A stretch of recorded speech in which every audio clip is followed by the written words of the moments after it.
Hey guys, this is Comic Uno, and today I'm doing the top 10 comic book Kickstarters of the month. And before jumping into the top 10 list, I do have a couple of friends who have Kickstarters and a Kickstarter of my own. First up is my Kickstarter, Slice of Life Issue 1. It's about an anime character that comes to life and falls in love with a high school cheerleader. It's actually based on a webtoon that I write with my friend Phil. Hopefully you guys could go check that one out. We also have a couple of friends here. So first up is Snowpaw Issue 1. This is based on Nightwolf, an ongoing series on Kickstarter about werewolves. And what's cool about this one, it's a spin-off about one of the female characters, and it's called Snowpaw Issue 1. So hopefully you guys can go check that one out. The artwork is just as gorgeous as the original series, especially those covers. That thumbnail is really awesome for this project. Moving into A Road Trip to Hell, Issue 1 through 3. Again, a series that's been going on for a while. We're already up to issue 3 for this one. And it's based on a character that finds out he is the son of the devil. And there's a lot of interesting aspects to this, especially his sister who just went into remission of cancer. It's just a really fun, cartoony book that deals with heavier topics. Moving on to the next project, which is Spider-Squirrel, issue 2.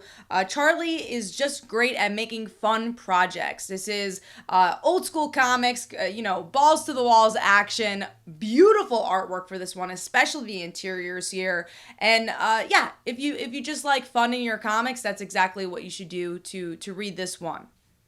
Now, moving on to Miss Medusa's Monstrous Menagerie.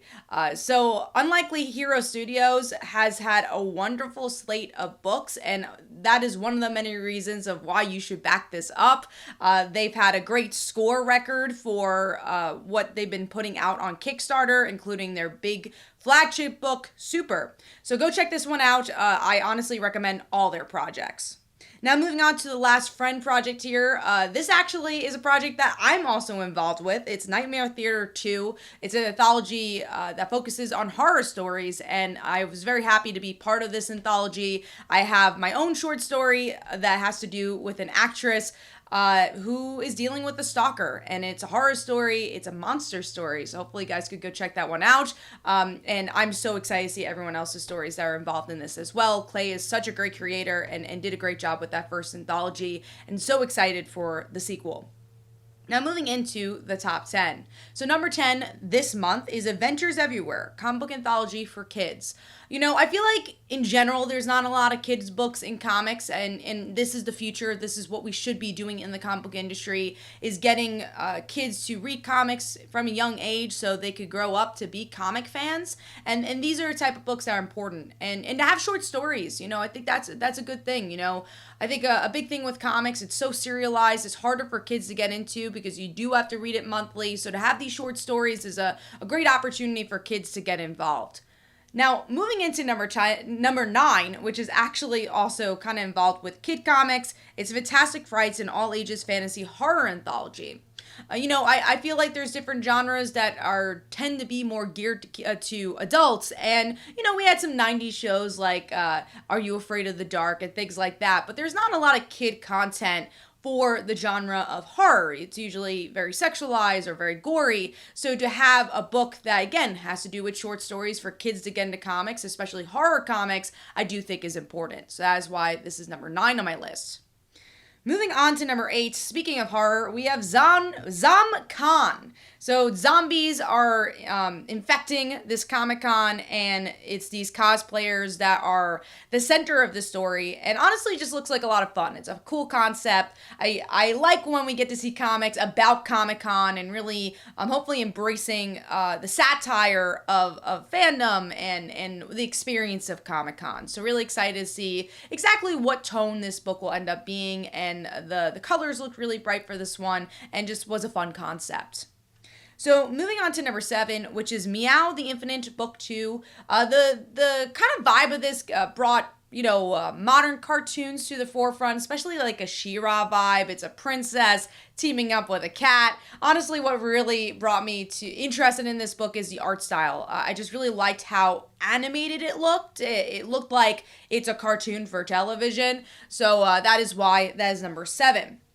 Moving on to number 6, which is The Amazing Shakes Vampire Girlfriend. What really got me into this one was that thumbnail. You get this guitar in the front, and I read through the Kickstarter page, and most stories start with origin stories, and in this one we just get to see them jump into the action, and it really had a unique style to the artwork that fascinated me to put this book on the list. Moving on to number 5, which is Painkiller Jane Heartbreaker One Shot. This is a Jimmy Palmiotti book. Jimmy has become a staple on Kickstarter, and Painkiller Jane is actually a book that's been around for a long time. So to see it become part of a new medium or a new place to reach a different audience, I thought was very interesting. And to have it as a one-shot, maybe introducing to old fans that this is back, or new fans to jump into it, I thought was really smart. So go check out Painkiller Jane. That is my number 5. Moving on to number 4, which is Nobody's Princess, issue 1 and 2. I'm a sucker for a good princess story, and this one is exactly the style I want to see in a princess story. This girl is tired of being a princess. She doesn't even know if she wants to be a princess anymore, and that's kind of what her whole journey brings here. Seems like it's going to be very action heavy, very feminist heavy, and that's something I was really interested in. And also the thumbnail looked really good for this one as well.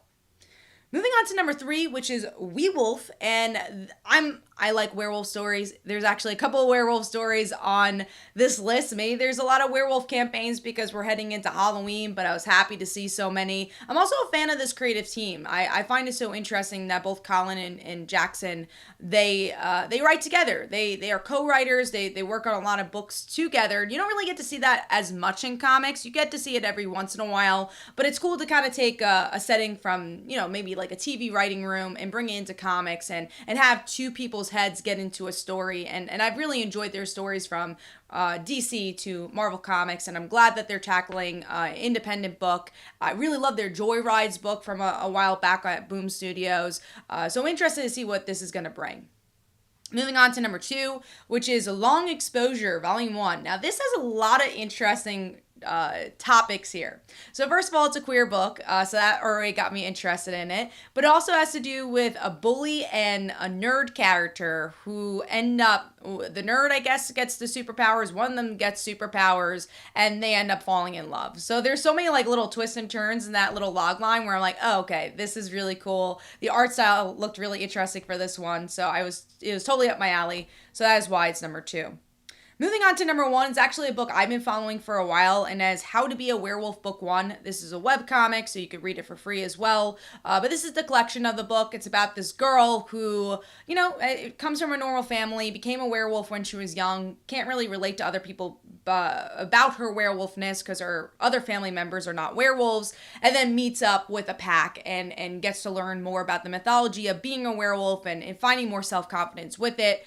The art style is so good for this book as well. I love the interiors here and so excited that this is being collected, and I'll have an opportunity to support this book because we're reading it for free on as a webcomic. So I'm happy to fully support the creator. So hopefully you guys enjoyed this list. Let me know in the comments below what your top 10 Kickstarters are and what books you're looking to support. And of course, next month I'll have another episode. Thanks guys, this is Comic Uno, and I will see you in the next one. Bye.